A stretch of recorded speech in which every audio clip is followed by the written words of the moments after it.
దాకా గడిచిన రోజుల్లో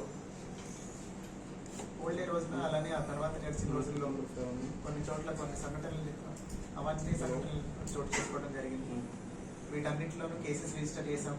అట్లనే ఇటువంటి సంఘటనలు పునరావృతం కాకుండా అన్ని చోట్ల తగు చర్యలు తీసుకోవడం జరిగింది. పూర్తిగా పటిష్టమైన బందోబస్తు ఏర్పాట్లు చేశాం. అన్ని చోట్లకి ఫోర్స్ వచ్చింది.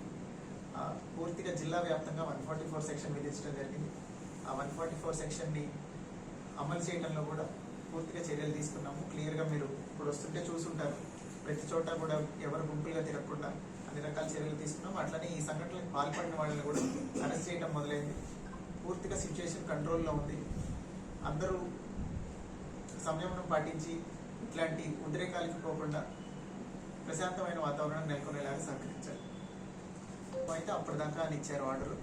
ఎప్పుడు అవసరం అనుకుంటే ఆ రోజు రిసీవ్ చేస్తారు. జరిగింది. ఆ వివరాలన్నీ ఒకసారి ఇన్వెస్టిగేషన్ ఫైనలైజ్ అయిన తర్వాత మీకు ఇస్తాం. కొంతమంది పోలీసులు 144 సెక్షన్ అంటే మేము ఇవ్వట్లేదు.